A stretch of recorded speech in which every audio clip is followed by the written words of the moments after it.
नमस्कार दोस्तों।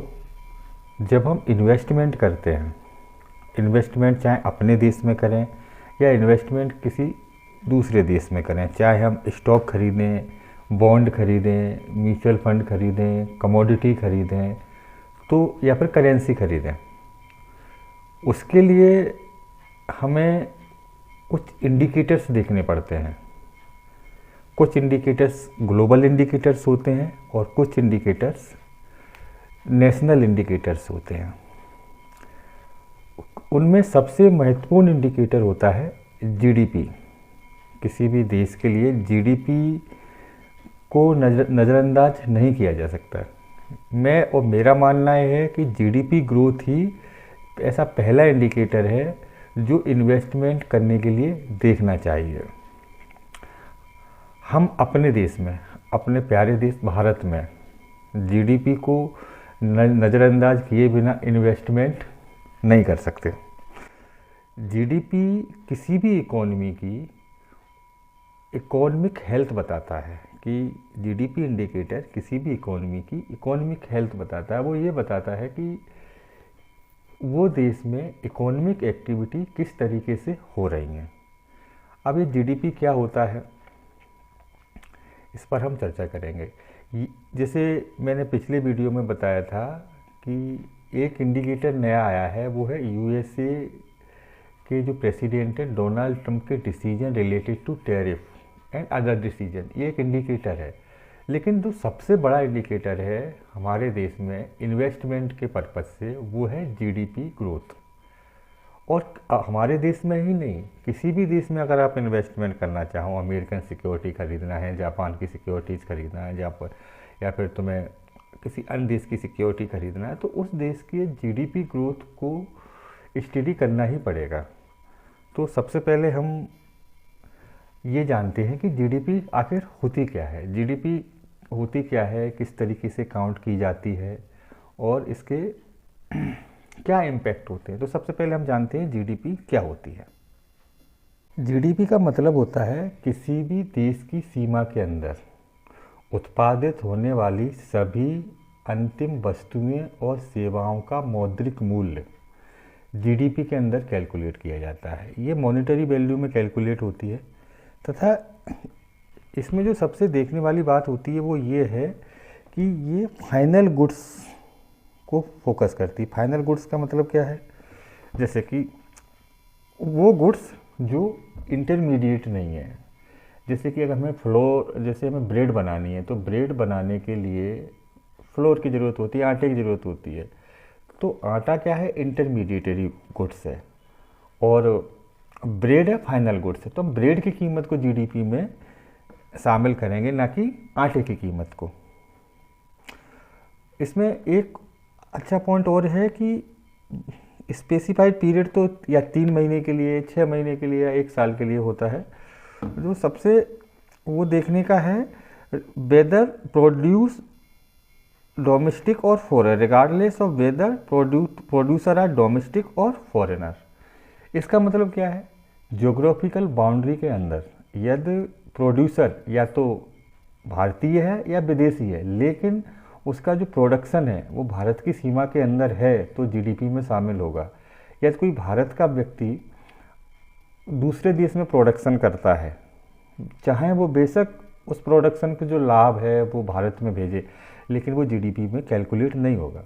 जीडीपी में कैलकुलेट होंगी वो सारी इकोनॉमिक एक्टिविटी जो भारत में हो रही हैं, या हम ये कहें किसी भी देश की ज्योग्राफिकल या पॉलिटिकल बाउंड्री के अंदर जो इकोनॉमिक एक्टिविटी परफॉर्म होती हैं, उन इकोनॉमिक एक्टिविटी के जो मॉनेटरी वैल्यू को जीडीपी के अंदर काउंट किया जाता है। जीडीपी क्यों इम्पोर्टेंट है, क्यों महत्वपूर्ण है?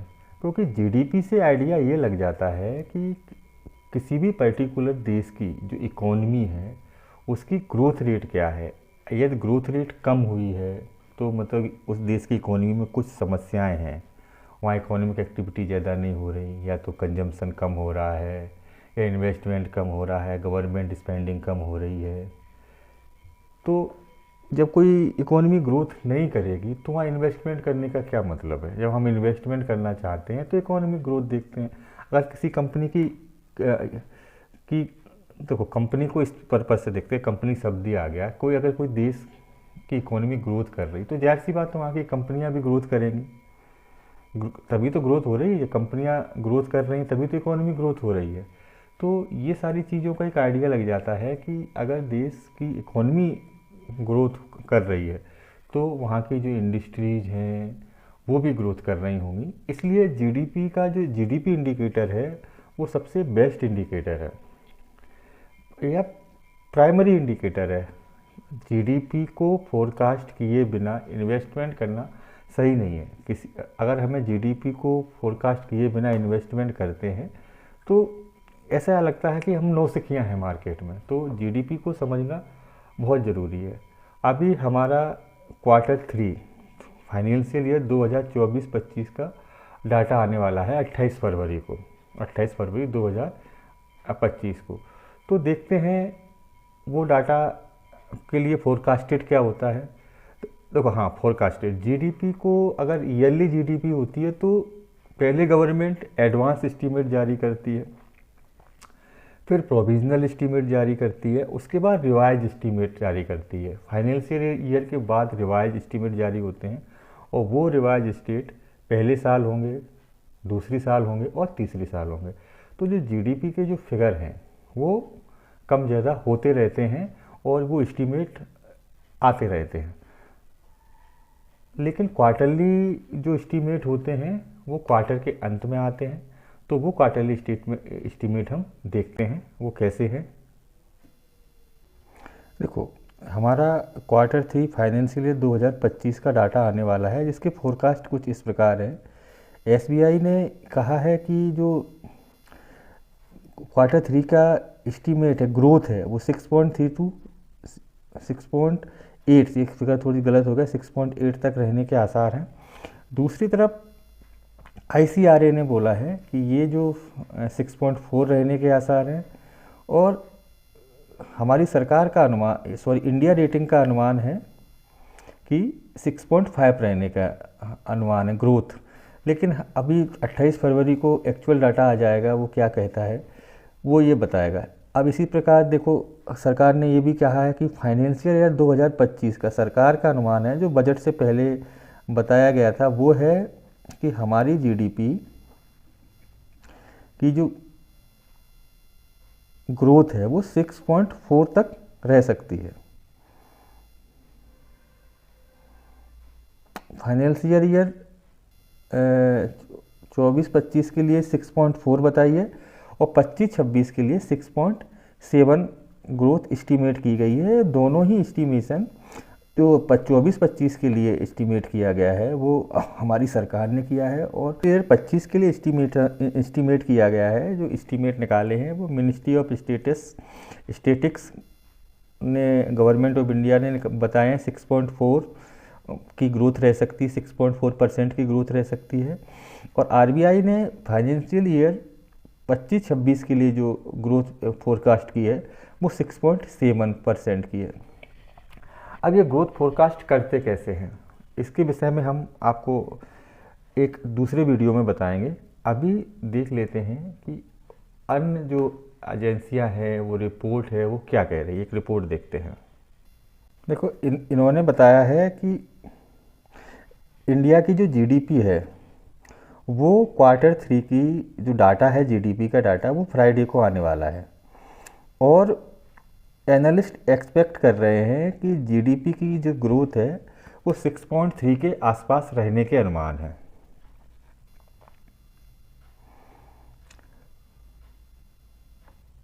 और अलग अलग एनालिस्ट जो Q3 का मतलब होता है, जो अक्टूबर से दिसंबर का जो 3 महीने होते हैं वो Q3 हमारी फाइनेंशियल ईयर है। फाइनेंशियल ईयर में क्या होता है कि जो अप्रैल से शुरू होती, अप्रैल मई जून Q1, जुलाई अगस्त सितंबर Q2, अक्टूबर नवंबर दिसंबर Q3 और जनवरी फरवरी मार्च Q4। तो अभी हमारी जो रिपोर्ट आने वाली है वो अक्टूबर नवंबर दिसंबर की रिपोर्ट आने वाली है, और इसमें जो मोस्टली जो ओवरऑल बता रहे हैं 6.3 के आसपास ही बता रहे हैं। जैसे कि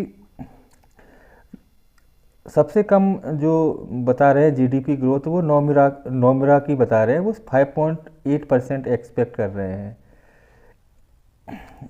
state bank of India expect कर रही है 6.4 की, आईसीआरए एक्सपेक्ट कर रहे हैं 6.4 का, सॉरी, जो स्टेट बैंक ऑफ इंडिया की रिपोर्ट है वो 6.2 से 6.3 एक्सपेक्ट कर रहे हैं, और आईसीआरए की जो रिपोर्ट है वो कह रहे हैं 6.4% जीडीपी ग्रोथ हो सकती है।